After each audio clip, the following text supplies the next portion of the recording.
주차관리원 장인어른에게 용돈을 드리러 간 날 아버지가 뺨을 맞다니. 나는 믿을 수 없었다. 내 아버지가 네, 도련님, 회장님께서 주차장에서 누군가에게 맞으셨습니다. 비서차 부장이 급히 전화를 걸어왔다. 그게 주차관리원이라고 합니다. 주차관리원? 나는 당장 아버지에게 달려갔다. 병원이었다. 아버지는 침대에 누워 계셨다. 뺨이 부어 있었다. 민준아, 그건. 아버지는 말을 멈추셨다. 그리고 한숨을 쉬셨다. 민준아, 내 장인어른 직업이 뭐라고 했지? 은퇴. 그래, 은퇴. 아버지가 쓴웃음을 지으셨다. 민준아, 내 장인어른이 지금 뭐 하시는지 아니? 집에 계시긴 무슨 주차관리원 하신다. 나는 충격을 받았다. 그리고 날 때린 사람이 바로 내 장인어른이야. 세상이 무너지는 것 같았다. 나는 강철민, 한국 최대 건설회사 회장이다. 아들 민주는 대기업 임원이다. 좋은 대학 나오고 좋은 회사 다니고 모든 게 완벽하다. 3년 전 민준이 결혼했다. 신부는 박미진, 평범한 집안 출신이라고 들었다. 나는 반대했다. 우리 집안에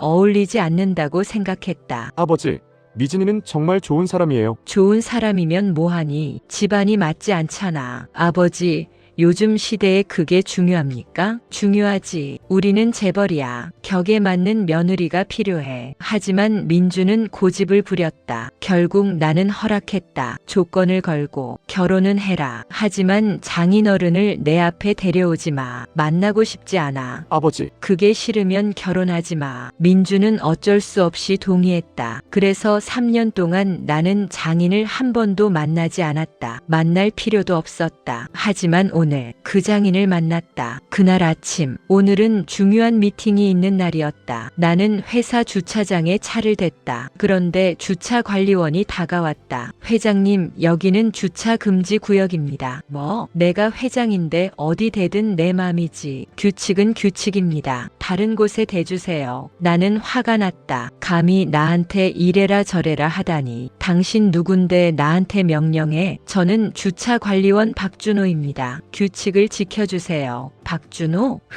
이름도 평범하네. 당신 같은 사람이 감히. 나는 주차관리원을 무시하고 차에서 내렸다. 회장님, 주차관리원이 내 앞을 막았다. 비켜. 안 됩니다. 규칙을 지켜주셔야 합니다. 이 사람이 지금. 나는 주차관리원을 밀쳤다. 그가 비틀거렸다. 그때였다. 당신이 누구든 간에 사람을 함부로 대하면 안 됩니다. 주차관리원이 소리쳤다. 그리고 짝.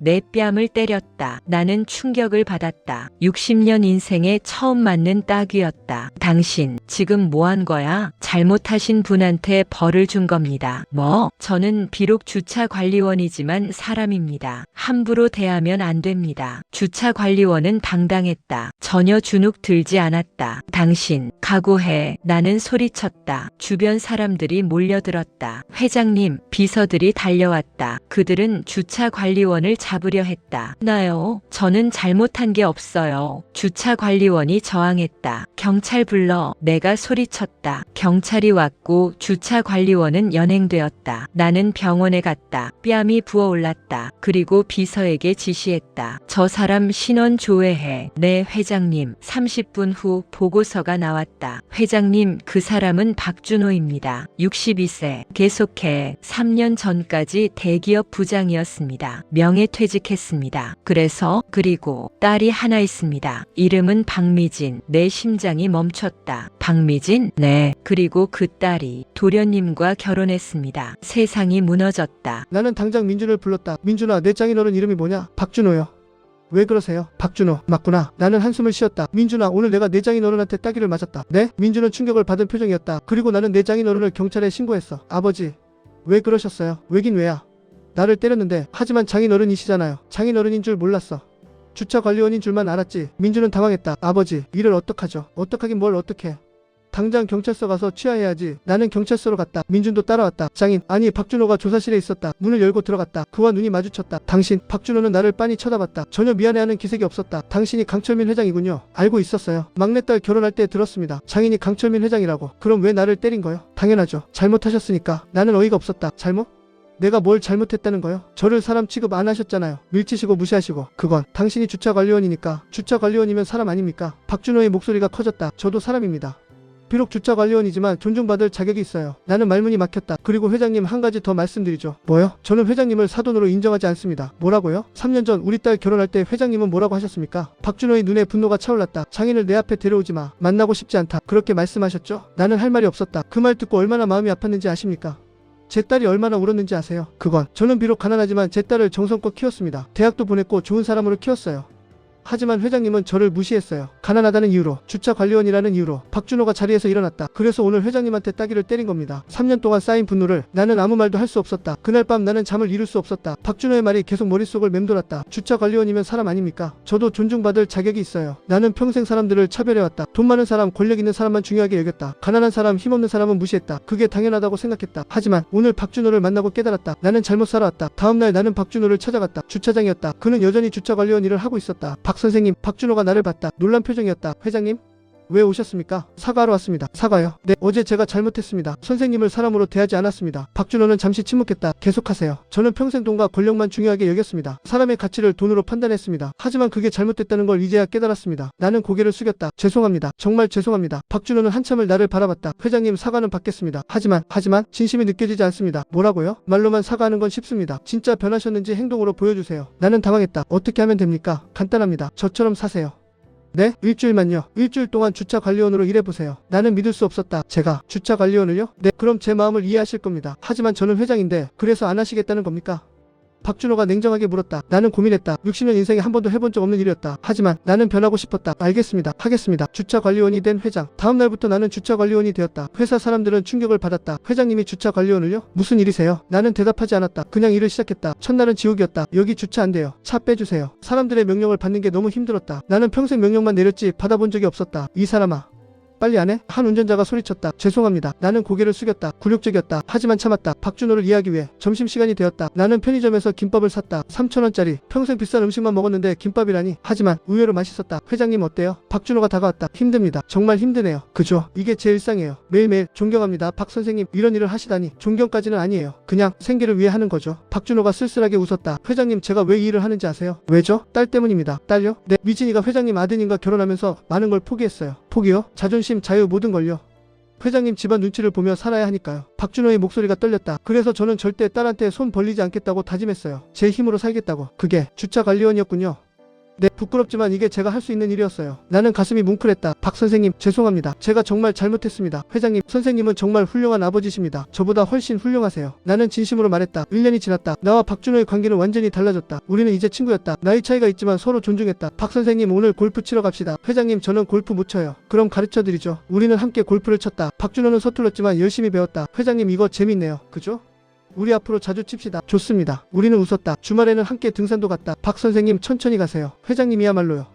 숨이 차시는 것 같은데 나이 탓이죠. 저도 마찬가지입니다. 우리는 산을 올랐다. 정상에 도착했다. 우와, 경치 좋네요. 그러게요. 이렇게 아름다운 줄 몰랐습니다. 우리는 경치를 바라봤다. 박 선생님, 네, 회장님, 고맙습니다. 뭐가요? 저를 변화시켜 주셔서. 박준호가 나를 봤다. 회장님이 변하신 겁니다. 제가 한 건 없어요. 아닙니다. 선생님이 저한테 따기를 때리지 않았다면 저는 여전히 교만한 사람으로 살았을 겁니다. 회장님, 그 따기가 저를 깨웠습니다. 정신을 차리게 했습니다. 나는 박준호의 손을 잡았다. 감사합니다. 진심으로. 박준호도 내 손을 잡았다. 저야말로 감사합니다. 변화해 주셔서. 우리는 한참을 손을 잡고 있었다. 손주의 탄생. 2년 후 민준과 미진에게 아기가 태어났다. 아버지, 손주 태어났어요. 정말? 나는 당장 병원으로 달려갔다. 박준호도 왔다. 회장님, 박 선생님, 우리는 서로를 보고 웃었다. 축하합니다. 박 선생님도 축하합니다. 우리는 신생아실로 갔다. 작은 아기가 누워 있었다. 우와, 정말 작네요. 그러게요. 이렇게 작은 생명이. 우리는 아기를 보며 감동했다. 박 선생님, 이 아이가 우리를 연결해줬네요. 맞습니다. 이 아이 덕분에 우리가 가족이 됐습니다. 아기가 눈을 떴다. 우리를 바라봤다. 할아버지들을 알아보는 것 같아요. 민준이 웃으며 말했다. 그럼 우리 손주한테 이름을 지어줘야죠. 나는 박준호를 봤다. 박 선생님이 지어주시죠. 제가요? 네, 선생님이 지으세요. 박준호는 잠시 생각했다. 화해가 어떨까요? 화해요? 네, 우리가 화해에서 만난 아이니까요. 강화해. 나는 고개를 끄덕였다. 좋습니다. 강화해. 정말 좋은 이름이네요. 5년 후 화해는 이제 5살이 되었다. 귀엽고 똑똑한 아이로 자랐다. 할아버지, 외할아버지, 화해가 우리에게 달려왔다. 우리 손주, 우리는 화해를 안았다. 할아버지들, 오늘 뭐 할 거예요? 글쎄, 화해는 뭐 하고 싶은데? 공원 가고 싶어요. 그래, 공원 가자. 우리는 화해를 데리고 공원에 갔다. 화해는 뛰어다녔다. 우리는 벤치에 앉아 화해를 봤다. 박 선생님 행복하시죠? 네, 정말 행복합니다. 저도요. 이렇게 행복할 줄 몰랐습니다. 나는 박준호를 봤다. 그때 그 따기에 정말 고맙습니다. 박준호가 웃었다. 저도 그때 일을 후회하진 않습니다. 회장님을 변화시켰으니까요. 그렇죠. 우리는 웃었다. 화해가 달려왔다. 할아버지들 왜 웃어요? 할아버지들이 행복해서 그래. 왜 행복해요? 화해가 있어서지. 우리는 나는 화해를 안았다. 우리 손주 사랑해. 캐보 마이너스 10년 후 세월이 흘렀다. 나는 이제 72살이 되었다. 박준호는 74살. 우리는 여전히 친한 친구였다. 매주 골프를 치고 등산을 가고 함께 시간을 보냈다. 화해는 이제 10살. 초등학교 4학년이 되었다. 할아버지. 왜 할아버지? 저 오늘 시험에서 100점 받았어요. 정말? 우리 손주 천재네. 우리는 화해를 칭찬했다. 그런데 할아버지들, 응? 학교에서 숙제가 나왔어요. 내 가족 이야기 쓰기예요. 그래? 뭘 쓸 건데? 할아버지들 이야기 쓸래요. 우리 이야기? 네. 선생님이 특별한 이야기를 쓰래요. 우리 할아버지들 이야기는 정말 특별하잖아요. 화해가 신나서 말했다. 할아버지는 재벌 회장이었고 외할아버지는 주차관리원이었고 처음에는 안 좋았는데 나중에 친해졌잖아요. 우리는 웃었다. 그래, 정말 특별한 이야기지. 맞아요. 그래서 쓸 거예요. 화해는 숙제를 열심히 했다. 일주일 후 학교에서 연락이 왔다. 회장님, 화해가 쓴 글이 전교 1등을 했답니다. 정말요? 네. 정말 감동적인 이야기라고 모두가 울었대요. 나는 기뻤다. 우리 손주 정말 대단하네요. 화해의 글은 학교 홈페이지에 올라갔다. 나의 할아버지들. 우리 할아버지는 두 분이세요. 한 분은 강철민 할아버지, 재벌 회장이셨어요. 다른 한 분은 박준호 외할아버지, 주차관리원이셨어요. 처음에 두 분은 안 좋았대요. 할아버지가 외할아버지를 무시했대요. 그런데 외할아버지가 할아버지 뺨을 때렸대요. 그때부터 할아버지가 변하셨대요. 주차관리원 일도 해보시고 사람을 존중하는 법을 배우셨대요. 그래서 지금은 제일 친한 친구가 되셨어요. 저는 우리 할아버지들이 자랑스러워요. 할아버지들은 저한테 가르쳐 주셨어요. 사람은 모두 평등하다고, 서로 존중해야 한다고. 저도 할아버지들처럼 좋은 사람이 될 거예요. 나는 화해의 글을 읽으며 울었다. 박 선생님, 우리 손주 정말 잘 썼네요. 그러게요. 저도 감동받았습니다. 우리는 서로를 보고 웃었다. 10년 동안 회사도 많이 변했다. 나의 경영 철학이 바뀌면서 회사 문화도 변했다. 사람이 먼저. 이게 우리 회사의 모토가 되었다. 직원 복지를 대폭 개선했다. 육아휴직을 남녀 모두 1년으로 늘렸다. 최저 연봉을 5천만 원으로 올렸다. 하청 직원들을 모두 정규직으로 전환했다. 청소직원, 경비직원, 주차관리원 모두 우리 회사 직원이 되었다. 처음에는 반대가 많았다. 회장님, 비용이 너무 많이 듭니다. 수익이 줄어들 겁니다. 하지만 나는 고집을 부렸다. 사람이 먼저다. 돈은 나중 문제다. 신기하게도 수익은 오히려 늘었다. 직원들이 행복해지자 생산성이 올라갔다. 이직률이 줄었다. 회사 이미지도 좋아졌다. 한국에서 가장 일하고 싶은 회사 1위. 직원을 생각하는 회사 강철민 건설. 언론이 우리를 칭찬했다. 하지만 나는 교만하지 않았다. 이건 다 박준호 선생님 덕분입니다. 인터뷰에서 나는 항상 박준호를 언급했다. 제 장인어른이 저를 변화시켰습니다. 그 딱이 한 대가 제 인생을 바꿨습니다. 사람들은 감동했다. 우리 이야기는 책으로도 출판되었다. 딱이 한 대의 기적. 베스트셀러가 되었다. 박준호는 75세가 되던 해 주차관리원 일을 그만뒀다. 회장님, 이제 그만하려고요. 왜요? 아직 건강하신데 그래도 이제 나이가. 손주랑 시간을 보내고 싶어요. 나는 이해했다. 알겠습니다. 그럼 푹 쉬세요. 감사합니다. 박준호의 은퇴식을 열었다. 회사 전 직원이 참석했다. 박준호 선생님, 그동안 수고 많으셨습니다. 직원들이 박수를 쳤다. 나는 무대에 올라 말했다. 박준호 선생님은 저의 장인어른이십니다. 그리고 저의 스승이십니다. 10년 전 선생님께서 저를 때리셨습니다. 그 따귀가 저를 깨웠습니다. 저는 그때까지 교만한 사람이었습니다. 사람을 돈으로 판단했습니다. 하지만 선생님께서 가르쳐 주셨습니다. 모든 사람은 존중받을 자격이 있다고. 그래서 제가 변했고 회사도 변했습니다. 나는 박준호를 바라봤다. 선생님, 정말 감사합니다. 제 인생의 은인이십니다. 박수가 터져나왔다. 박준호가 무대에 올랐다. 여러분, 감사합니다. 박준호의 목소리가 떨렸다. 저는 비록 주차관리원이었지만 이 회사에서 존중받았습니다. 회장님께서 저를 사람으로 대해주셨습니다. 그게 얼마나 고마운지 모릅니다. 박준호가 나를 봤다. 회장님, 정말 감사합니다. 제 딸을 사랑해주시고 저를 가족으로 받아주셔서. 우리는 서로를 안았다. 직원들이 울었다. 15년 후 세월은 빠르게 흘렀다. 나는 이제 77살, 박준호는 79살이 되었다. 둘 다 많이 늙었다. 하지만 우정은 여전했다. 화해는 이제 15살, 중학생이 되었다. 키도 크고 잘생겼다. 할아버지들, 저 오늘 전교 1등 했어요. 우와, 우리 손주 천재야. 우리는 여전히 화해를 자랑스러워했다. 어느 날 화해가 물었다. 할아버지, 왜 외할아버지 뺨을 때렸어요? 나는 웃었다. 할아버지가 잘못했기 때문이지. 뭘 잘못했는데요? 사람을 무시했어. 외할아버지를 주차관리원이라고 무시했지. 그래서 외할아버지가 때린 거예요. 응, 그리고 그게 할아버지를 변화시켰어. 화해가 고개를 끄덕였다. 할아버지, 그럼 외할아버지한테 감사해야겠네요. 그럼. 정말 감사하지. 나는 박준호를 봤다. 박 선생님, 정말 감사합니다. 회장님도 감사합니다. 변화해 주셔서. 우리는 웃었다. 마지막 골프. 박준호는 80세가 되던 해 건강이 나빠졌다. 암 진단을 받았다. 회장님, 저 이제. 선생님, 나는 충격을 받았다. 얼마나 남았습니까? 6개월. 길어야 1년이라고 합니다. 나는 눈물이 났다. 선생님, 안 돼요. 괜찮습니다. 저는 이미 충분히 살았어요. 박준호가 웃었다. 회장님 덕분에 행복한 10년을 보냈습니다. 후회 없습니다. 선생님, 회장님, 마지막으로 골프 한번 칩시다. 네? 제가 가장 좋아했던 게 회장님과의 골프였어요. 마지막으로 한번 치고 싶습니다. 알겠습니다. 칩시다. 우리는 골프장에 갔다. 박준호는 많이 약해져 있었다. 하지만 골프채를 잡았다. 회장님, 저 먼저 치겠습니다. 그러세요. 박준호가 공을 쳤다. 멀리 날아갔다. 좋아요, 선생님. 아직 실력은 있네요. 우리는 웃었다. 18홀을 다 돌았다. 박준호는 힘들어했지만 끝까지 했다. 마지막 홀에서 박준호가 말했다. 회장님, 정말 행복했습니다. 저도요, 선생님. 회장님 만나서 제 인생이 바뀌었어요. 저야말로요. 선생님이 저를 변화시켰습니다. 우리는 서로를 바라봤다. 회장님, 약속해주세요. 뭘요? 제가 떠난 후에도 지금처럼 사세요. 사람을 존중하며. 약속합니다. 그리고 화해를 잘 부탁합니다. 당연하죠. 우리 손주잖아요. 박준호가 웃었다. 감사합니다. 회장님, 정말 감사합니다. 저야말로 감사합니다. 선생님. 우리는 한참을 서로를 안고 있었다. 6개월 후 박준호는 세상을 떠났다. 장례식에 많은 사람이 왔다. 가족들, 친구들, 회사 직원들 모두가 박준호를 존경했다. 나는 영정 앞에 섰다. 선생님, 편히 쉬세요. 눈물이 멈추지 않았다. 선생님이 가르쳐주신 것 평생 잊지 않겠습니다. 사람을 존중하는 것, 겸손하게 사는 것. 선생님 덕분에 제가 변했습니다. 정말 감사합니다. 화해가 다가왔다. 할아버지 울지 마세요. 화해야. 외할아버지는 행복하셨을 거예요. 할아버지랑 친구여서 화해가 나를 안았다. 할아버지 외할아버지가 하늘에서 보고 계실 거예요. 그래 보고 계시겠지. 나는 화해를 꼭 안았다. 20년 후 화해는 이제 50살이 되었다. 자신의 아들도 회사에서 일했다. 어느 날 아들이 물었다. 아빠 증조할아버지와 외증조할아버지 이야기 해줘요. 그래 들려줄게. 화해는 아들에게 이야기를 들려줬다. 재벌 회장과 주차관리원의 이야기, 딸이 한 대로 시작된 변화의 이야기, 그리고 진짜 가족이 되는 이야기. 와 정말 멋진 이야기네요. 그렇지? 우리 할아버지들은 정말 대단하셨어. 아빠 저도 그렇게 살고 싶어요. 그래 넌 할 수 있어. 화해는 아들을 안았다. 우리 할아버지들의 정신을 이어가자. 사람을 존중하는 것. 네 아빠. 하늘에서 두 할아버지가 웃고 있는 것 같았다. 잘하고 있어 화해야. 우리 자랑스러운 손주. 여러분 긴 이야기 끝까지 들어주셔서 정말 감사합니다. 주차관리원 장인어른에게 용돈을 드리러 간 날 아버지가 뺨을 맞다니. 이 이야기가 여러분의 마음에 작은 울림이라도 남겼다면 그것만으로도 저는 행복합니다. 이 이야기가 마음에 드셨다면 구독 버튼을 꾹 눌러주세요. 더 많은 감동 스토리로 찾아뵙겠습니다. 좋아요로 응원해주세요.